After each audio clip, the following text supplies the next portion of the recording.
राज्यसभेचे खासदार झाले। हे सगळ्यात मोठं उदाहरण। रोहितच्या केसमध्ये काही गोष्टी तुम्हाला माहिती असल्या पाहिजेत। एक तर त्याची संघर्ष यात्रा अतिशय यशस्वी झाली। त्यानंतर जेव्हा जेव्हा ईडीने त्याला बोलवलेलं आहे तेव्हा तेव्हा रोहित अतिशय जबाबदारीने विनम्रपणे सगळी कागदपत्र घेऊन ईडीला गेलेला आहे। 12 तास चौकशी झाली आहे। त्यांनी पूर्णपणे कागदपत्र त्याला दिलेली आहेत। त्याच्यामुळे पूर्ण सहकार्य ईडीला रोहितनी केलेलं आहे। हे तुम्ही सगळ्यांनी पाहिलेलं आहे। हा पहिला मुद्दा।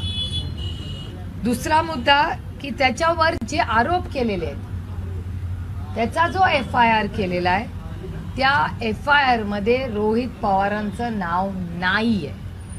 आय रिपीट की ज्या केसमध्ये EOW मुंबई जी महाराष्ट्राच्या होम मिनिस्टरच्या अंडर येते त्या केसमध्ये रोहित पवार यांचं नाव नाहीये। EOWनी असं लिहिलेलं आहे त्याच्यात की त्यांनी एक क्लोजर रिपोर्ट दिलेला आहे आणि त्या क्लोजर रिपोर्टला ईडीने विरोध केला। आता क्लोजर रिपोर्ट कोणी केला आहे तर महाराष्ट्र सरकारने केलेला आहे। जे होम मिनिस्ट्रीला रिपोर्ट होतं, गृह मंत्रालय महाराष्ट्राचा EOWचा रिपोर्ट केलाय, त्याच्यात त्यांनी क्लोजर रिपोर्ट केलाय। तो कदाचित तुमच्याकडे आलाही असेल। त्या क्लोजर रिपोर्ट दिल्यावर ईडीने त्याला विरोध केला। आता कोण काय काय याचं उत्तर माझ्याकडे नाही, पण EOWने ज्या केसमध्ये रोहितचं नाव कधीही नव्हतं त्याच्यात आज कुणाकुणाची नाव आहेत त्या FIRचं बोलते। हे मी म्हणते म्हणून विश्वास ठेवू नका। तुम्ही तुमच्या पद्धतीने तुम्हाला योग्य वाटेल तसं तुम्ही हे सगळं चेक करा। आता कुणाकुणाची नाव आहेत त्याच्यात नाव आहेत पृथ्वीराज देशमुख, माणिकराव कोकाटे, शेखर निकम, अमरसिंह पंडित, धनंजय दलाल, राजवर्धन कदम मांडे, सरकार जितेंद्र सिंग रावळ, अशी बरीच नावं त्याच्यात आहेत आणि बरीच नावं आहेत। मला वाटतं तुमच्याकडे ती सगळी नावं असतीलच, त्यातली काहीच नावं मी वाचलेली। आता ही जी लोक आज ज्यांची नावं त्या FIR मध्ये आहेत ती सगळी लोक इधर भारतीय जनता पक्षात आहेत किंवा भारतीय जनता पक्षाच्या मित्र पक्षावर। तुम्हाला त्या FIR ची कॉपी हवी असेल तर ती मी तुम्हाला देऊ शकते। त्याच्यात तुम्ही कदाचित ती FIR ची कॉपी तुमच्याकडे असेलच, त्याच्यामुळे कुणाची नावं आहेत हे तुम्हाला माहिती आहे। त्यामुळे ज्यांची नावं आहेत ते सत्तेमध्ये आहेत, ते मित्र पक्षांमध्ये आहेत, पण जो संघर्ष करतोय ज्याचं FIR मध्ये नाव देखील नाही त्या व्यक्तीला तुम्ही ही अटॅचमेंट होते। हा कुठला न्याय?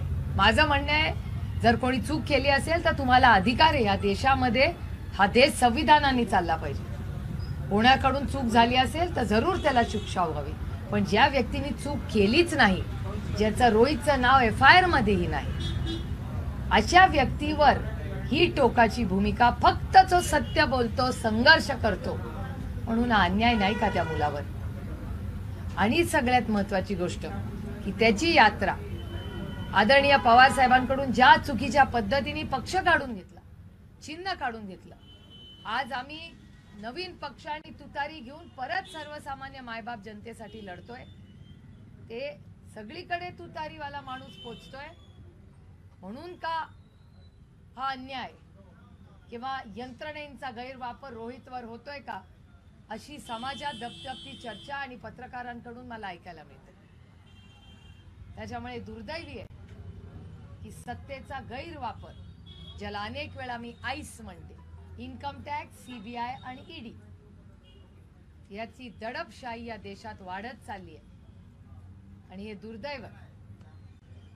याला सर्वस्वी अमित शहा, नरेंद्र मोदी जबाबदार आहेत। मी कधीच कोणावर वैयक्तिक टीका करत नाही।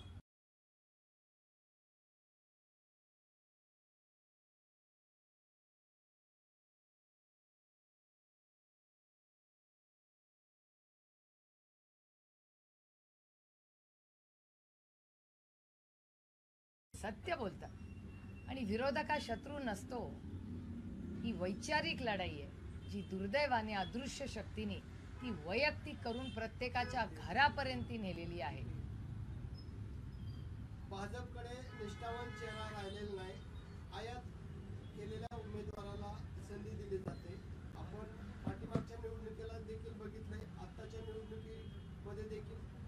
चर्चावान चेहरा बाजूला ठेवून आयात आलेल्या उमेदवारांना संधी दिली. खरं तर भारतीय जनता पक्ष हा एक अतिशय सुसंस्कृत पक्ष होता. मी स्वतः फार जवळून त्यांचे मोठे नेते पार्लमेंटमध्ये, संसद भवनमध्ये बसले. अतिशय उत्कृष्ट सुसंस्कृत भाषणं ते करायचे. मग अटलजी असतील, अडवाणीजी असतील, हे भारताचे थोर नेते, सुषमाजी असतील, अरुण जेटली साहेब असतील, गडकरी साहेब असतील, किती उदाहरणं देऊ मी तुम्हाला. मुंडे साहेब असतील, प्रमोद महाजनजी असतील, किती अजून तुम्हाला नावं सांगू, जसवंत सिंगजी असतील, खूप मोठे नेते भारतीय जनता. आमची वैचारिक लढाई जरूर त्याच्याबरोबर होती, पण आमची वैयक्तिक लढाई आणि कधीही कोणी खुंची बायको मुलापर्यंत पोहोचवलं आणि सुडाचं राजकारण महाराष्ट्रात कोणीही केलं नाही. आता हे नवीन जे सुडाचं राजकारण महाराष्ट्रात चाललंय हे अतिशय दुर्दैवी आहे आणि आम्हाला खरंच वेदना होतात की हे गलिच्छ राजकारण महाराष्ट्रामध्ये जे सुरू झालेलं आहे त्याला पूर्णपणे जबाबदार ती अदृश्य शक्ती आहे. देश लोकशाहीकडून हुकुमशाहीकडे चालला असं म्हणायचं. तुम्हाला प्रश्न विचारायची इच्छा होते, तुमच्या प्रश्नातच माझं उत्तर आहे. हे दुर्दैव आहे की आपल्याला हुकुमशाहीची चर्चा करावी लागते. ज्या लोकशाहीसाठी उभ्या भारतातल्या अनेक लोकांनी एवढं मोठं बलिदान दिलं. अरे महात्मा गांधींनी दांडी मार्चमधून केवढी मोठी क्रांती या देशात घडवली.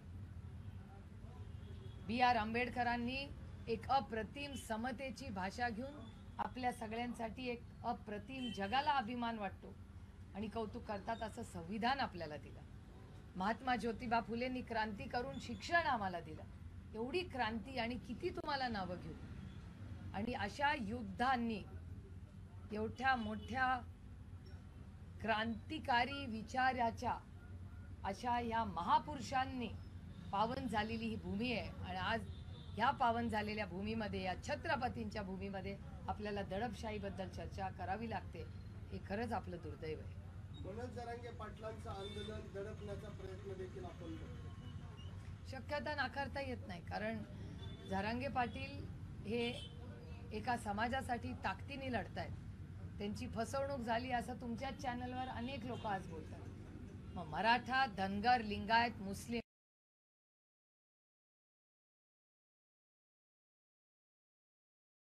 आणि भटक्या विमुक्त समाजाचे सगळे जे लोक आहेत, जे 10 वर्षापूर्वी पहिल्या कॅबिनेटमध्ये तुम्हाला आरक्षण देऊ असं सांगितलं. 10 वर्षात काय झालं? 10 वर्षात कुठल्या समाजाला आरक्षण यांनी दिलं? आणि दिलं तर पेपरवर दिलं, टिकलं कुठलं?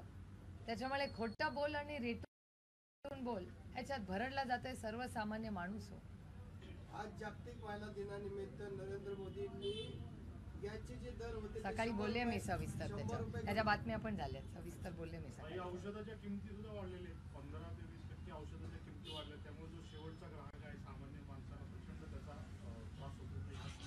होतो. नाही, महागाईच्या विरोधात रोजच मी बोलते. काय स्वस्त झालं या देशामध्ये? का अन्न, निवारा काय स्वस्त आहे मला सांगा ना. औषधांबद्दल तर मी पार्लमेंटमध्ये 6 महिन्यापूर्वी बोलले होते की औषधाचे दर वाढतायत, काहीतरी करा त्याच्याबद्दल. ही महागाई सगळ्याच बाबतीत वाढते ना. शिक्षण महाग झालंय, अन्न महाग झालंय, निवारा महाग झालंय. काय स्वस्त झालंय मला सांगा ना. हे सरकार आल्यापासून काय पडलंय आमच्या पत्रात? बेरोजगारी आणि महागाई.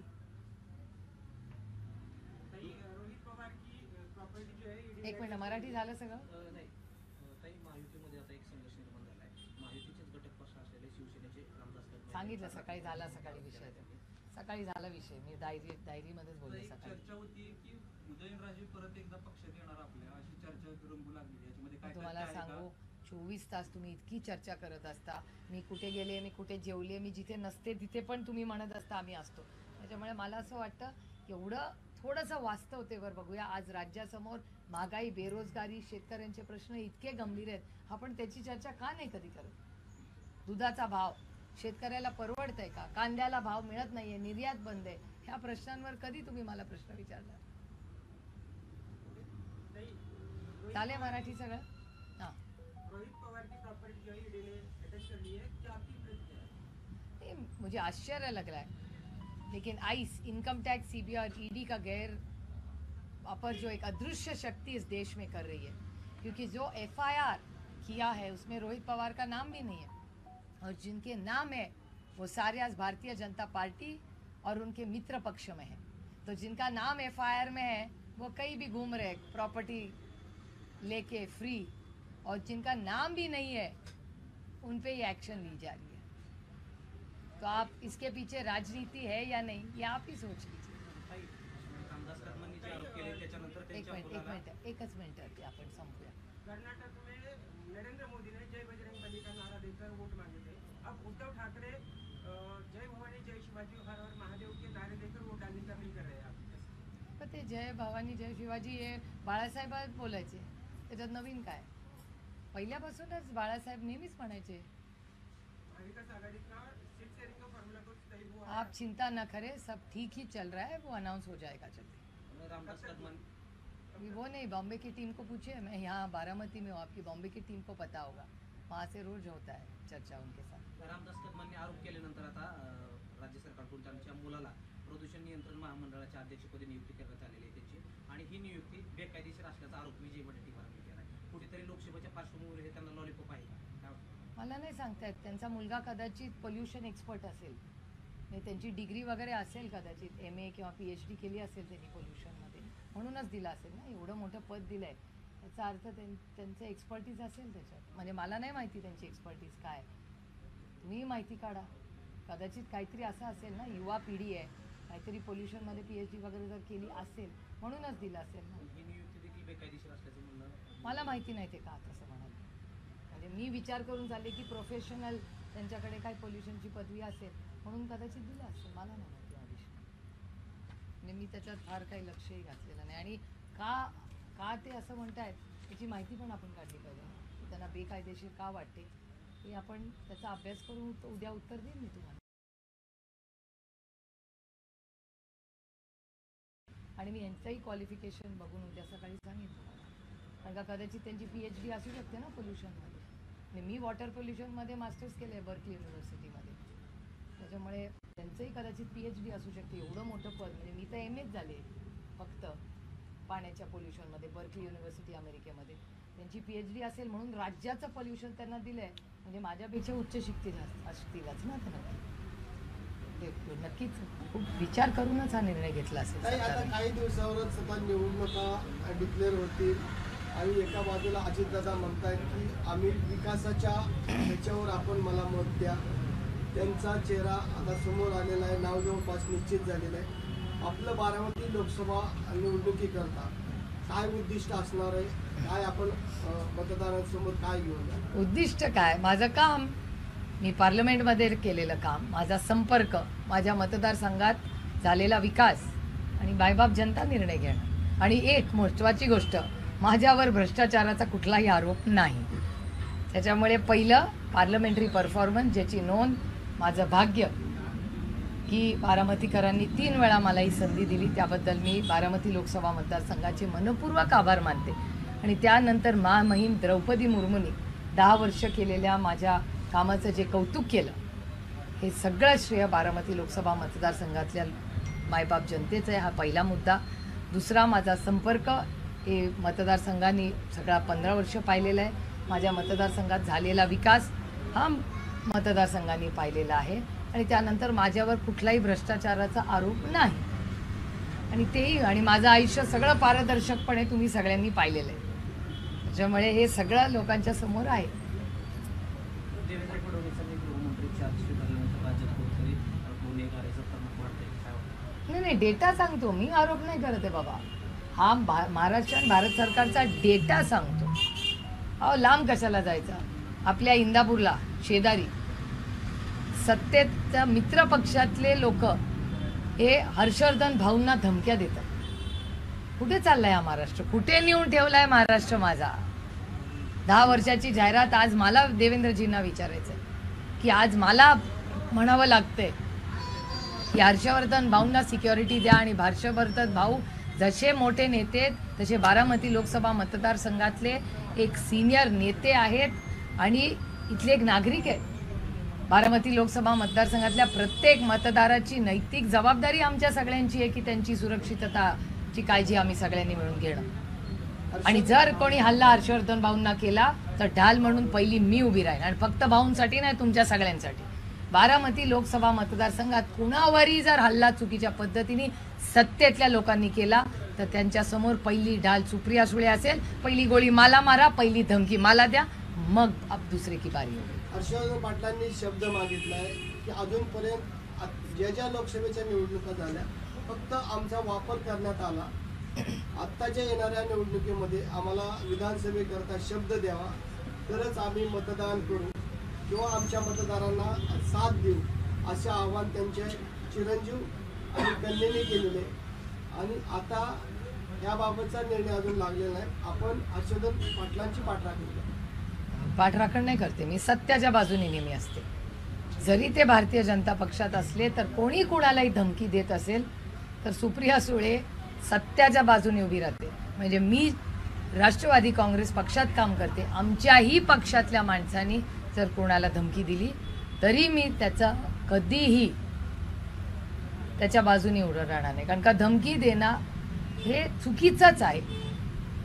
त्याच्यामुळे कुठल्याही पक्षातल्या व्यक्तीला, आणि मी फक्त हर्षवर्धन भाऊ नाही, सगळ्यांसाठी माझं म्हणणं आहे, भाऊंचं केलं तर चूकच आहे. एक तर वयानी कर्तृत्वानी सगळ्यांनीच भाऊ मोठे, आणि ते काय फक्त एकटे माझे भाऊ नाही, आपल्या सगळ्यांचे भाऊ आहेत. त्यांनी अनेक वर्ष मंत्री राहिलेले, आत्ताही केंद्र सरकारच्या एका कमिटीवर त्यांना जबाबदारी दिली आहे. तर अशा एवढ्या मोठ्या वयानी आणि कर्तृत्वानी मोठ्या माणसाला जर कोणी धमकी देत असेल तर तुम्हाला योग्य वाटतं? गृहमंत्र्यांनी ह्याची नोंद नको का घ्यायला? त्यांचे लोक विधान भवनमध्ये मारामाऱ्या करतात, पोलीस स्टेशनमध्ये गोळीबार करतात. या काही सुसंस्कृत गोष्टी आहेत? गुंडाराजे आहे. कोण आहे याला जबाबदार? अर्थातच गृहमंत्री, कारण का त्या वर्दीची भीतीच नाही राहिली आहे. प्रत्येकाला वाटतंय की सत्ता आली म्हणे काही करा. असं नाही चालत हो. देश नियम आणि कायद्याने चालतो. कोणी उठावं कुणाला धमकी द्यावं नाही चलेगा.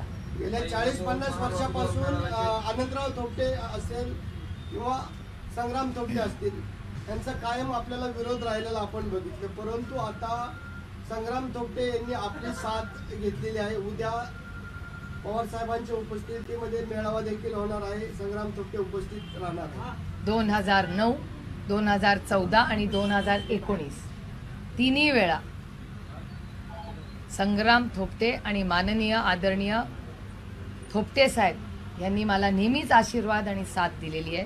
प्रत्येक इलेक्शनला रिझल्टच्या म्हणजे मतदान किंवा काही सुरू व्हायच्या आधी मी नेहमी थोपटे साहेबांना जाऊन भेटलेली आहे, आणि इलेक्शन मतदान झाल्यावरही मी त्यांना भेटते आणि रिझल्ट आल्यावरही मी भेटते. आणि एरवीही कुठल्या ना कुठल्या कार्यक्रमाच्या निमित्ताने 5 वर्षामध्ये संग्रामदादाची आणि माझी, आणि थोपटे साहेब सिनियर आहेत म्हणून आम्ही त्यांना भेटायला जातो, पण संग्रामदादांचे आणि माझे अनेक कार्यक्रम एकत्र असतात. मुंबईमध्ये अनेक वेळा मतदारसंघासाठी आम्ही एकत्र मंत्र्यांना भेटतो, अनेक उपक्रम करतो.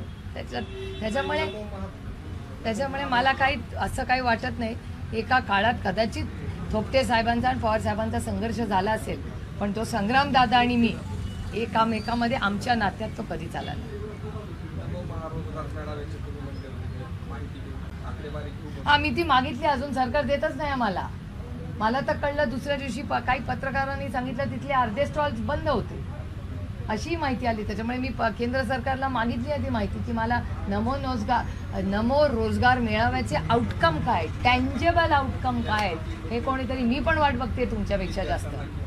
किती नोकऱ्या मिळाल्या, किती लोक, फुटफॉल्स किती झाले, खर्च किती झाला, फुटफॉल्स किती झाले आणि आउटकम काय, हे तिन्ही मलाही माहिती पाहिजे. ईव्हीएम बाबत प्रकाश आंबेडकरांनी पत्रकार परिषद घेतली. यामध्ये त्यांनी अशी मागणी केली की ईव्हीएम मध्ये जे पोल मतदान आहे आणि मतदान आहे यात जर फरक आला तर निवडणूक निकाल घोषित करता कामा नये. तुम्हाला काय वाटतं? त्यांनी मला असं वाटतं ही एक खूप नवीन गोष्ट मला सातत्याने समाजात सगळीकडे, म्हणजे मीही जेव्हा समाजात फिरते त्या लोक म्हणतात ताई बघा ते ईव्हीएमचं बघून घ्या. म्हणजे आज समाजामध्येही, आणि ज्या देशाने ईव्हीएमची सुरुवात केली त्या देशाने ईव्हीएम बंद करून टाकले. त्याच्यामुळे ही खूप काळजीची आणि चिंतेची बाब झाली. त्याच्यामुळे नक्की काय खरं काय आणि खोटं काय अशी सगळ्यांच्याच मनात पाल चुकचुकते आहे, आणि मीडियामध्येही त्याची खूप चर्चा आजकाल ऐकायला मिळते. ईव्हीएमच्या विरोधात भाजपच्याच एका नेत्यांनी काही याचिका दाखल केली होती आणि सुप्रीम कोर्टाचं त्याचं जजमेंट आहे. जर ईव्हीएम हॅक होते असं सुप्रीम कोर्टाचं म्हणणं आहे, मात्र भाजपला ते मान्य नाही. मला असं वाटतं का भाजप संविधानाच्या विरोधात काही गोष्टी करा. नाही त्याचा ईव्हीएमचा नुसता संबंध नाही. भाजप अनेक गोष्टी करते ज्या संविधानाच्या विरोधात आहे. अनेक गोष्टींपैकी एक ही आहे. यंत्रणांचा गैरवापर, केलेली महागाई, बेरोजगारी, ज्या पद्धतीने नियम कायदे त्यांच्या सोयीसाठी बदलले जातात, कोऑपरेटिव्ह फेडरलिझम, अर्धे जे अधिकार राज्यांचे होते ते केंद्र सरकारने काढून घेतलेत. किती उदाहरणं देऊ मी तुम्हाला? माझी पार्लमेंटची भाषणं काढून जागा सगळी लिस्ट मिळेल तुम्हाला. Okay, thank you. तुम्हाला यातले कुठलेही कागदपत्र मी जे बोलले ते सगळे माझ्याकडे आहेत. तुम्हाला कुणालाही ब्रीफिंगला हवं असेल. एबीपी माझा, उघडा डोळे बघा नीट.